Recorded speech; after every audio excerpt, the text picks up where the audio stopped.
Assalamualaikum dan salam sejahtera. Anda sedang menonton Sekilas Fakta 21 Disember 2020 bersama saya Syazwana Ami.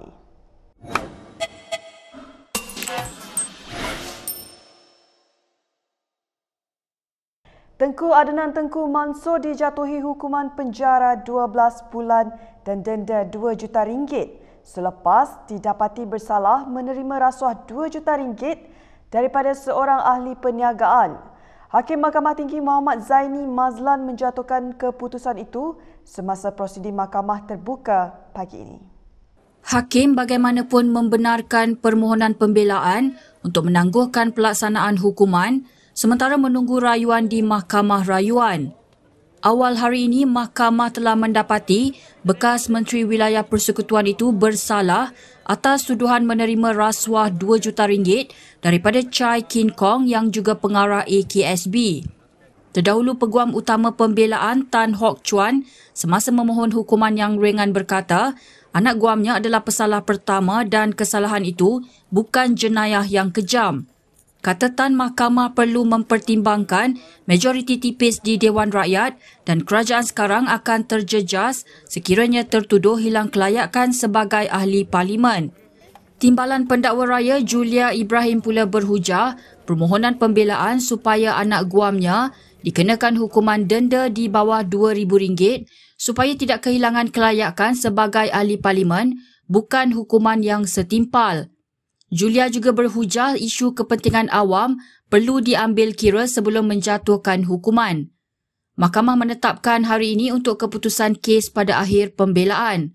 Sebelum ini, Mahkamah Tinggi Kuala Lumpur yang lain pada 7 Disember lalu memberikan Tengku Adnan pelepasan yang tidak dibebaskan di NAA dalam satu lagi kes rasuah bernilai RM1 juta.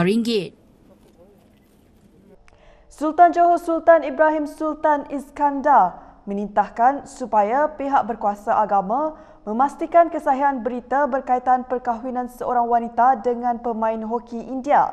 Semalam, tular berita mengenai upacara perkahwinan pasangan itu yang dikatakan dijalankan mengikut upacara agama lain. Dalam pada itu, Sultan Iskandar hari ini menasihatkan semua pihak untuk tidak membuat sebarang kesimpulan atau tindakan peramatang mengenai isu berkaitan status agama pengantin perempuan Malaysia itu, Ili Najwa Sadiq. Baginda mengatakan bahawa wanita itu telah diadili melalui media sosial sedangkan selama ini dia tidak pernah mengatakan telah meninggalkan Islam. Dalam kenyataan media hari ini, baginda menitahkan supaya pengesahan dibuat melalui anggota keluarga dan kedutaan Malaysia di India. Menjawab soalan media, Timbalan Menteri di Jabatan Perdana Menteri, Ahmad Marzuq Syahari semalam berkata, pihaknya akan memanggil wanita itu apabila kembali ke Malaysia. Katanya setakat semalam, kerajaan masih menunggu maklumat rasmi daripada Jabatan Agama Islam Johor berhubung status agama wanita berkenaan. Bagaimanapun berdasarkan maklumat awal katanya, lelaki itu sudah memeluk Islam walaupun tiada permohonan dibuat wanita itu untuk berkahwin di luar negara. Terdahulu, satu video majlis perkahwinan yang didakwa dilakukan mengikut upacara agama Sikh berlangsung di India itu juga turut tular di media sosial. Kini TV ketika ini sedang cuba mendapatkan maklum balas wanita itu dan pasangannya. Ikatan Demokratik Malaysia Muda telah memberikan 7 hari kepada pendaftar pertubuhan ROS untuk meluluskan permohonannya mendaftar sebagai parti politik atau berdepan tindakan undang-undang. Perkara itu dinyatakan oleh pengasas muda Syed Saddiq Syed Abdul Rahman di Putrajaya hari ini. Muda turut melantik bekas Peguam Negara Tommy Thomas dan bekas Presiden Badan Peguam Malaysia Ambiga Srinivasan untuk menangani isu pendaftaran parti itu. Ketika ditemui di Putrajaya hari ini, Syed Saddiq mengesahkan proses pendaftaran muda sebagai sebuah parti politik yang sah telah mula dibuat sejak 17 September 2020. Namun sehingga 21 Disember 2020, Barisan Penaja Muda masih belum menerima apa-apa perkembangan terkini berkenaan pendaftaran muda. Kehadiran Syed Saddiq ke ROS hari ini turut ditemani oleh 100 penyokong muda untuk menyerahkan surat peguam bagi menuntut pendaftaran muda diluluskan dengan kadar yang segera.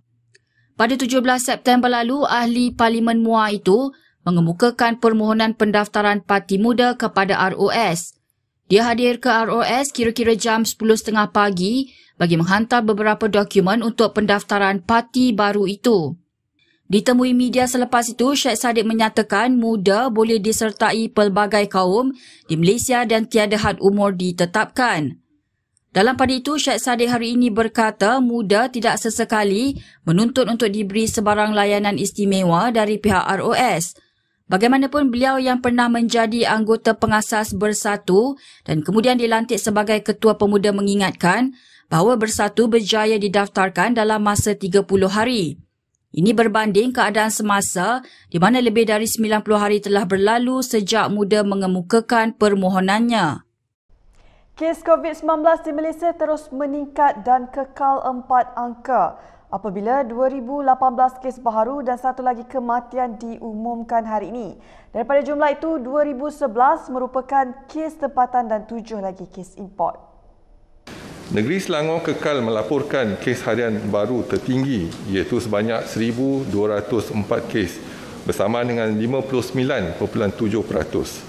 Daripada jumlah ini, sebanyak 1,115 kes iaitu 92.6% adalah daripada kluster-kluster dan saringan kontak rapat COVID-19 yang aktif dijalankan di lapangan. Ini diikuti oleh negeri Johor sebanyak 278 kes iaitu bersamaan dengan 13.8% dan negeri Sabah yang melaporkan sebanyak 247 kes iaitu bersamaan dengan 12.2%. Perkembangan itu menjadikan kes terkumpul positif COVID-19 di Malaysia berjumlah 95,327 kes dengan kes aktif sebanyak 16,496 kes. Sementara itu, Dr. Nur Hisham turut memaklumkan seramai 1,084 pesakit disahkan sembuh hari ini. Ini menjadikan jumlah keseluruhan kes sembuh adalah sebanyak 78,393 atau 82.2% daripada keseluruhan kes. Terdapat 8 lagi kluster baru dikesan hari ini, 4 daripadanya dikesan di Kuala Lumpur. Satu lagi kematian baru diumumkan hari ini, menjadikan kes kematian mencecah 438 kes. Menteri Sains, Teknologi dan Inovasi Khairi Jamaluddin Abu Bakar menyangkal kenyataan Ahli Parlimen Iskandar Puteri Lim Kit Siang berhubung perbandingan kos vaksin Pfizer yang perlu dibayar negara. Menjelaskan persoalan pemimpin veteran DAP itu hari ini, Khairi berkata peruntukan RM3 bilion yang disediakan kerajaan untuk mendapatkan vaksin itu adalah untuk kira-kira 70% warga Malaysia. Terdahulu, Lim mempersoalkan mengapa kerajaan memerlukan RM3 bilion untuk mendapatkan vaksin untuk 6.4 juta rakyat Malaysia. Dia membuat perbandingan dengan pendedahan menteri dari Belgium bahawa harga vaksin tersebut 20 kali ganda lebih murah daripada harga sebenar. Sebelum ini, agensi berita Reuters melaporkan syarikat farmasutikal dari Amerika Syarikat Pfizer mengadu mengenai pelanggaran kerahsiaan. Ini selepas Setiausaha Negara Belgium Eva de Bleeker mendedahkan harga setiap dos vaksin COVID-19 yang ditempa oleh negara tersebut iaitu sebanyak €12 untuk 5 juta dos. Sumber juga memberitahu Reuters bahawa Kesatuan Eropah setuju untuk membayar sekitar €15 atau RM76 untuk setiap dos vaksin itu. Malaysia merupakan antara negara yang mendapatkan bekalan vaksin daripada Pfizer. Dengan mengambil kira populasi penduduk Malaysia iaitu seramai 31 juta orang, peruntukan RM3 bilion untuk 70% warga bermakna RM142 dibelanjakan bagi setiap individu. Pada 24 November lepas, Malaysia mengumumkan bahawa ia akan mendapatkan bekalan awal sebanyak 12.8 juta dos vaksin COVID-19 daripada Pfizer bagi menampung keperluan imunisasi 20% atau 6.4 juta rakyat negara ini secara percuma. Hakim Mahkamah Session yang mendengar kes rasuah bom Mutaradin dan isterinya kecewa kerana terpaksa melapangkan perbicaraan kes yang sepatutnya bersambung minggu ini. Ini berikutan Ahli Parlimen Kinabatangan itu perlu menghadiri sidang Dewan Undangan Negeri Dun Sabah.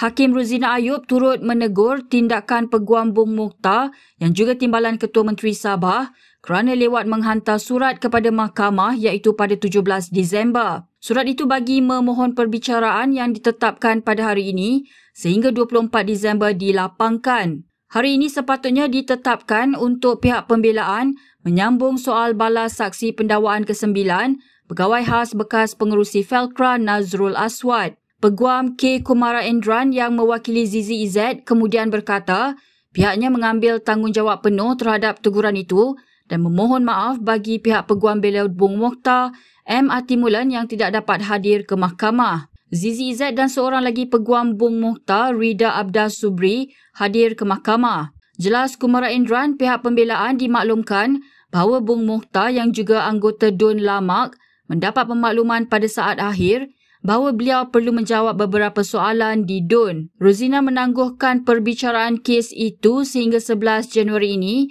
dan meminta pihak pembelaan mengemukakan tarikh persidangan DUN Sabah yang lengkap bagi memudahkan mahkamah menjadual semula tarikh-tarikh lain perbicaraan kes itu. Pada 3 Mei tahun lalu, Bung Mokhtar dan isterinya mengaku tidak bersalah atas 3 pertuduhan menerima rasuah dan kesalahan bersubahat.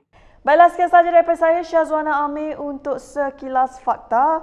Untuk lebih banyak berita, anda boleh melayari kinitv.com. Anda juga boleh mengikuti kami di Instagram, Twitter, YouTube dan Facebook. Salam hormat dan jumpa lagi. This is exercising. Exercising seems to be not happening. Exercising didn't begin with a B from Baroka, which is why exercising is lacking physical stamina. Exercising is relaxing, dreaming, and wondering what's cooking. Come on, guys! Exercising needs to begin with a B from Baroka. An energy boost so you can exercise with better physical stamina. Begin with a B and begin exercising. Begin with Baroka.